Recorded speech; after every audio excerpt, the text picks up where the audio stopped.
good afternoon, and I hope everyone can hang in there a little bit longer. You get a break soon. I'm Susan Riley, Vice President of Communications for Better Medicare Alliance, and I'm thrilled to be joined today by two experts in their field, two people who have really devoted their careers to listening to and understanding the needs of patients. So I'll let each of you introduce yourselves. Esther, we can start with you and maybe tell a little bit about your background, what you do at VNS Health. Okay. Good afternoon, and thank you for being here, and thank you for inviting us to be here. My name is Esther Conteh, and I work for VNS Health, an organization in New York, servicing the New York region, the state, and the city. And I am the vice president of the care management organization there. Been with the organization for about 25 years now in various capacities, but I'm blessed to be leading their care management team now. I'm a nurse by background, nurse practitioner training, but I'm in management now. Love it all the way. I've experienced delivering care to members firsthand as a frontline staff, and now I'm behind the scenes helping the care management team to be present for our members. So thank you for having me. Yeah. Esther and I just met, and it's such a thrill. I'm Rebecca Kirch, and I'm based here in Washington, D.C. I do health policy for a living with the National Patient Advocate Foundation. And our constituency are many Medicare Advantage beneficiaries, as well as fee-for-service, but also people who are on the exchange and other various forms. It's low-income patients, it's the rural patients that you just heard about a bit. And the work that we try to do is help make the benefit design, and I loved that last comment of our last panel, actually. I'm still sticking in my head about community advisory panels, because that is a secret sauce.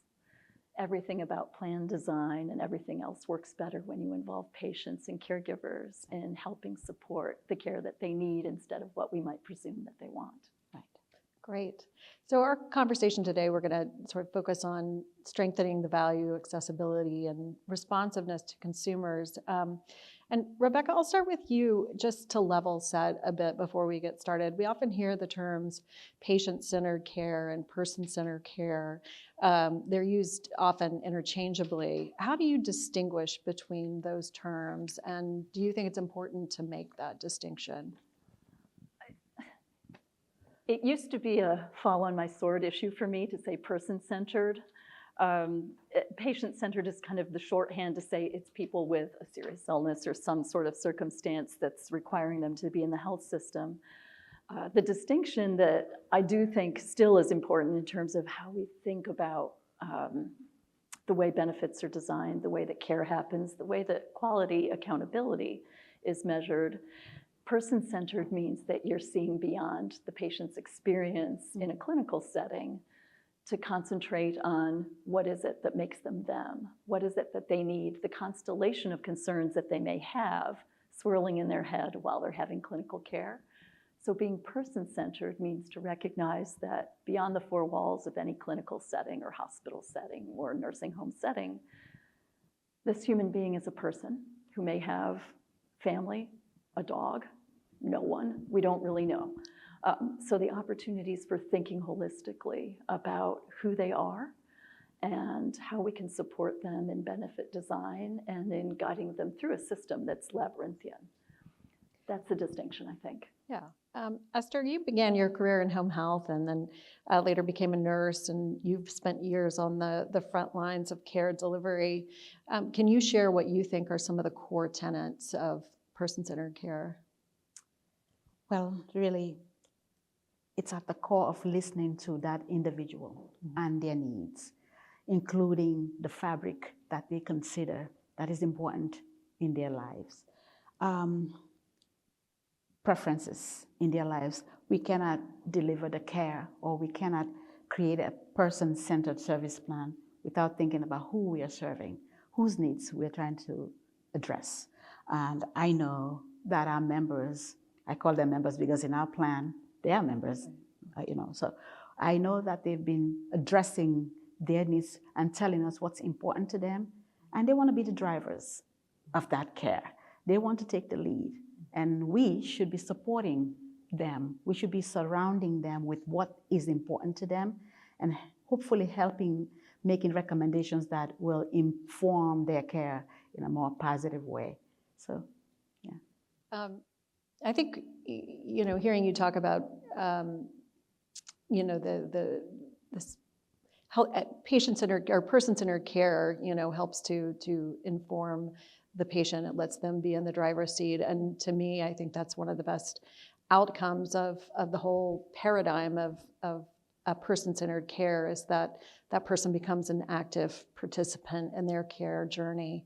And in our conversation last week when we were prepping for today, you all mentioned that one of the challenges that you've experienced and you see, one of the challenges to getting seniors in particular to a point where they feel empowered is the fragmentation that exists in the healthcare system. And Esther, I know you've seen firsthand, when different parts of a patient's care are handled by separate entities, there can be breakdowns in communication, patient communication, and provider care coordination. Can you address some of the impacts on patients that you see in fragmentation? Yeah, it really brings to light the frustration in navigating someone who's probably going through a very difficult time in their journey. Fragmentation is frustrating. It's not a consumer experience that we want to see. The frustration often leads to poor outcomes, right? People may abandon even the care because it's so complicated or complex to navigate the various aspects in trying to access care.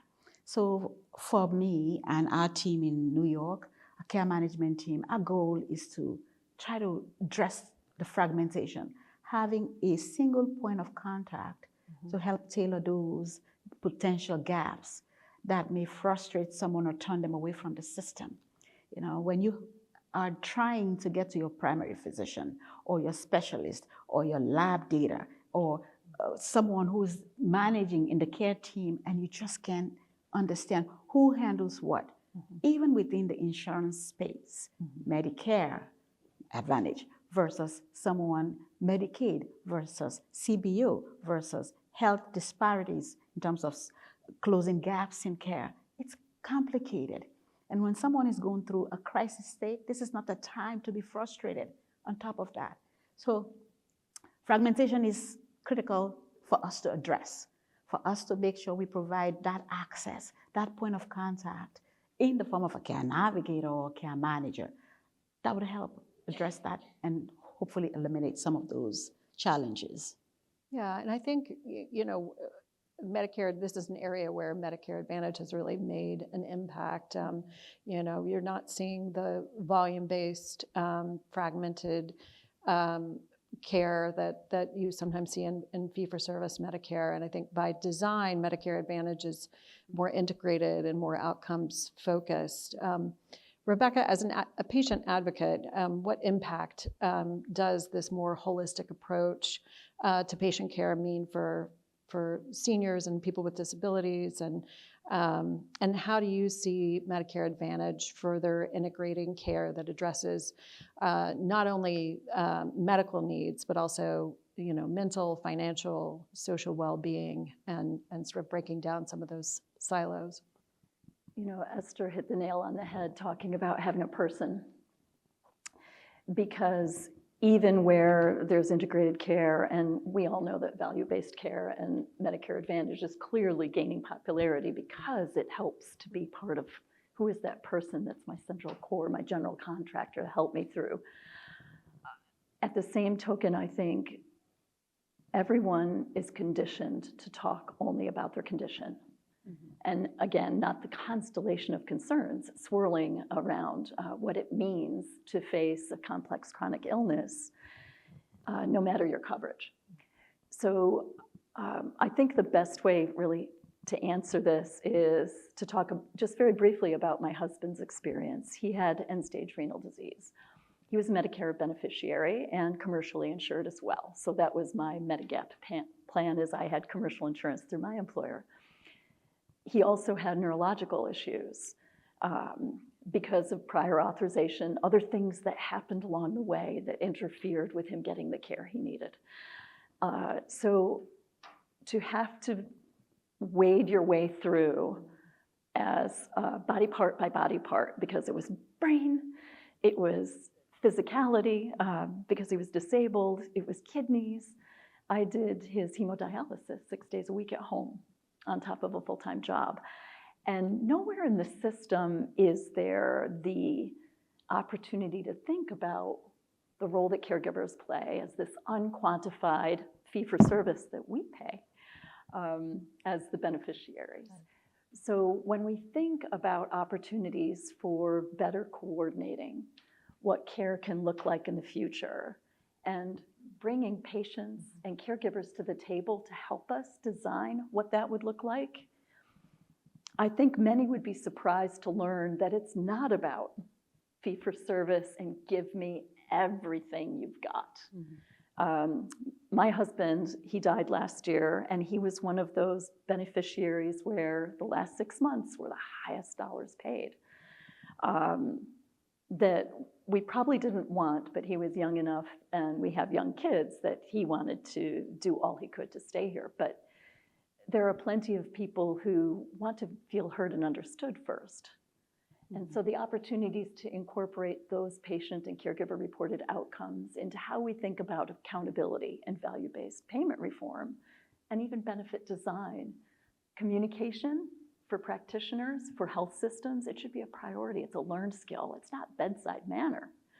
So I think the opportunities we have to, as Esther described, navigate people. It doesn't have to be the highest level clinical team that's that person, but to help you feel like the most important person in the room and sort through what's most on your mind while the clinicians are trying to decide about which body part they're going to treat next.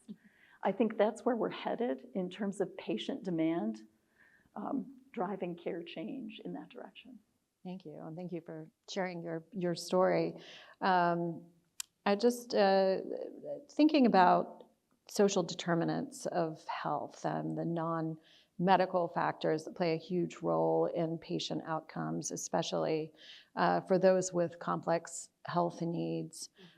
Esther, what care management strategies do you think are most effective in reaching diverse, high-need populations? Yes, there are various strategies, but for care management for us in the state of New York, when we engage with our members, trying to call them telephonically, and if that doesn't work, texting them, really to understand what is that need that is driving some of the things that we're seeing, right? So we are assessing our members at minimum, 2 to 3 times a year about that potential need. You know, we already know that social determinants of health can lead to either better outcomes when they're addressed or poor outcomes when they're left or neglected. And so we are focused keenly in understanding what is that thing. We already know, for example, diabetes. If you don't eat properly, if you don't have access to care, food as medicine, that can lead to poor outcomes. Heart failure, we all know those diseases that can be influenced by just perhaps the choices you make. So by sort of assessing that need and having that person trust you to share that information, building a relationship so that they can share with you, and finding ways to link people, whether it is paid for through your benefit package, through supplemental benefit or not, there are opportunities that you can link people to or lead them to get the support. So we know that it's imperative that we address social needs, social determinants of needs, because they lead to poor outcomes if not addressed. That's why the care team is constantly looking at it, whether at the point of initial engagement and continually ongoing. And how are you implementing that as a best practice? Is it through annual wellness visits? Is it, Yes. So like how are you gathering that data? Yes. So we have a process in place, a workflow that tells us when to begin this assessment, because we have a lot of things to determine. But this, at the point of engagement, as I said, on enrollment times, we've already embedded some of these questions about what could be the potential problem. We're talking about person-centered service plan. That's actually part of what we know we have to include in our care planning. So at the point of initial engagement, we want to know what's the story and what could be your potential challenges, what's important to you, including social determinants of health needs.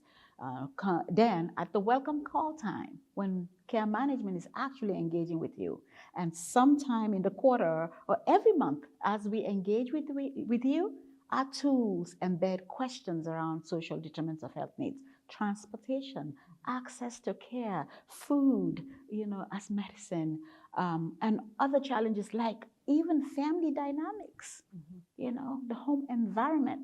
What are some of those things that can impact us from being the best we can and meeting you where you are? That's constantly being evaluated for us. And we touched on this a little bit, Rebecca, but as a patient advocate, how do you think health plans can better engage patients in the decision-making process and in plan design?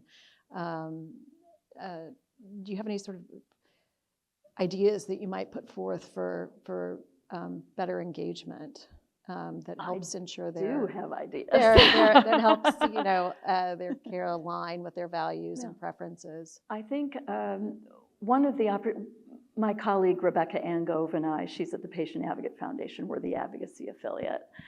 We created the Patient Insight Institute because we saw this great need for researchers, for plans, for clinicians to truly engage patients versus what had historically been a little bit more of a tokenism. We'll have one patient in a room with all of us in our white coats with our credentials, where you're getting the patient to nod along instead of feel confident in giving input about, now let me tell you how it is in the real world, which is where the real secret sauce is for involving patients and caregivers. So the idea of using advisory committees where patients and caregivers are equipped to feel confident and comfortable in providing their expertise from their lived experience and being treated as such, and for others to listen more rather than get, this is hard in even the academic world. We at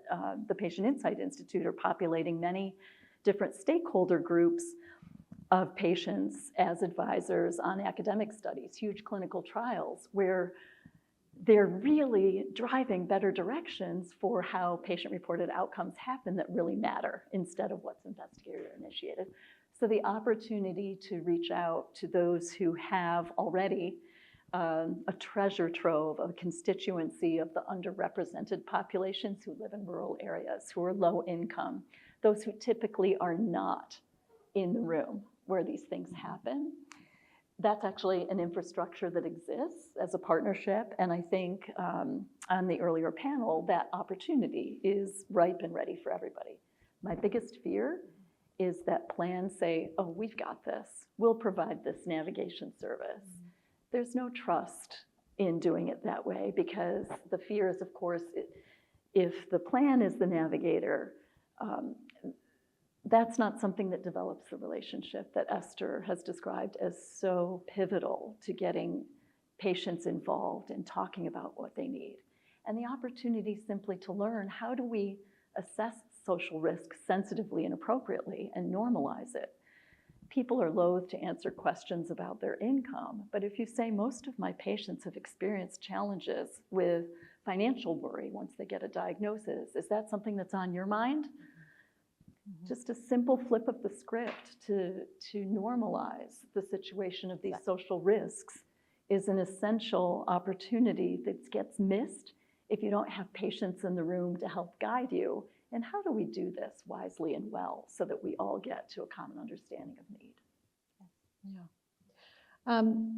One topic that's sort of gaining recognition is the importance of transitions of care. And especially, this is critically important when talking about seniors and transitioning back to the home after being in a rehab center or being in the hospital. And it's a question for both of you. What are some strategies that you've seen that successfully kind of close the loop in patient care and ensure smooth transitions and continuity of care? I'll start first. Yeah. Yes. Our members, again, when you're going through a transition, it's probably the most vulnerable state anyone can be, including family support. So for us, the discharge planning starts at the bedside. We all know this as providers.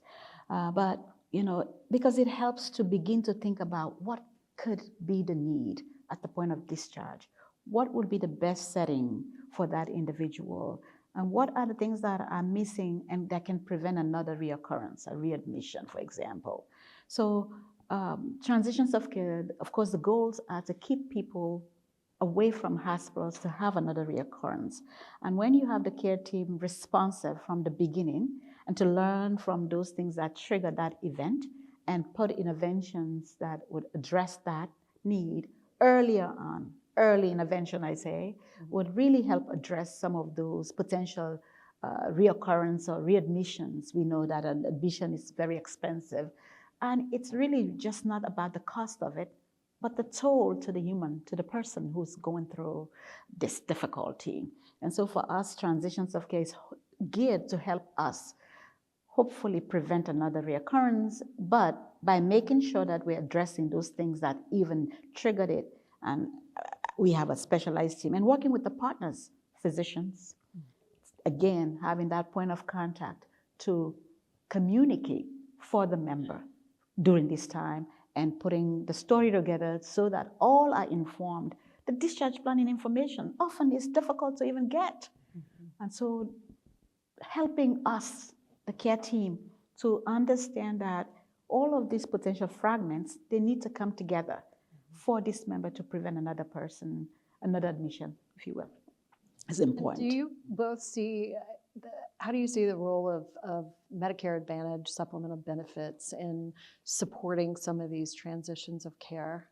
So I'm going to pull out the palliative care card here as an essential aspect, because what's in the syringe of palliative care for people's quality of life is getting to the heart of what's important to you and helping coordinate the clinical team around a true care transition plan, discharge plan, because right now I've been the recipient of what that is. My husband was sick for 6 years, bouncing between acute, I've been in every care setting with Eric, and we had to bounce about like, not even a ping pong ball, because that's a direct back and forth. Ours was more like the, Pinball.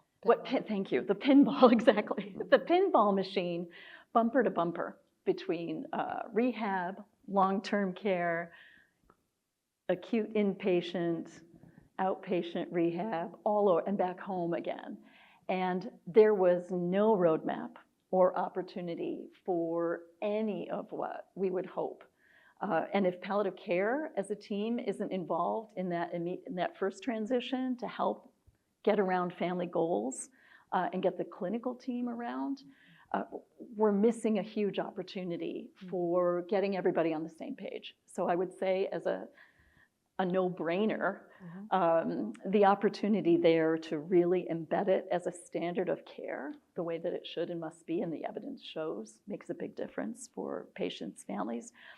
It doesn't matter really as much what you call it, but that it's available to everybody from diagnosis onward, and certainly at the time that discharge is being discussed, so that there can be a true plan. Because right now, the social workers in all of those settings, discharge plan means, here's a stack of paper, you go find the next venue. The star rating system doesn't work at all to reflect what patients and families are looking for. You're completely on your own and rudderless in making those moves that can be very, very scary. And that brings on a lot of distress for who's responsible for making that transition happen, let alone how the patient feels about vulnerability. And Esther, where do you see the role of Medicare Advantage supplemental benefits in these transitions? I think it's huge. And, again, I focus in the New York region. And whether it's rural or urban, the challenges are real for our members. So supplemental benefit is allowing for folks to be able to address those needs. Otherwise, they'll be left unaddressed, right? I know that we learn year over year what makes sense for our members based on what we see in the data, based on what we see, what they use and not use. So I know that while we are probably not thinking about it, when you think about fee-for-service, these supplemental benefits are expensive sometimes when you have to pay for them. And sometimes people neglect that kind of care because they just don't have the means to pay for it, whether it's to get a dental benefit, whether it's the OTC, whether it's to help you even pay for a bill. It's important. Talking about closing gaps in care from the social determinants of health lens, that helps to do that. That alleviates some of the stresses we're talking about, right? Like paying a phone bill. It's important. So to me, I think that is so important to continue to invest, help plans, Medicare Advantage plans to put more, because that gives us better outcomes. We know people are responsive when they will pick right, they'll eat right, when they have the ability to. I often get a monthly report from our benefit utilization to see what they're buying, what they're using, so that next year it can inform what we should be really investing in for our members, but also for our care managers to be able to see, this is an area I want to address.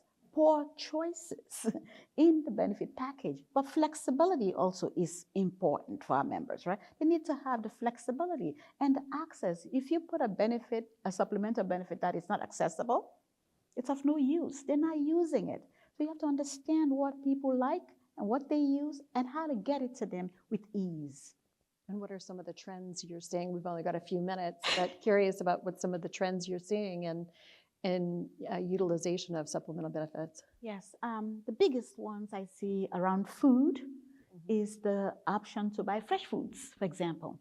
Around OTC, over the counter, a lot of stool softeners, believe it or not, a lot of pain management, just over the counter, Tylenol, just those simple things that otherwise we are not thinking about. But they're challenges, even if they're $10. People use them, right? And also for the dental coverage, when you have that supplemental support coverage, they're using it. So we are studying and seeing, this is what is most used, this is what's least used, and let's invest. So we pay for value-based programs for our physicians, incentivizing them to provide that best care.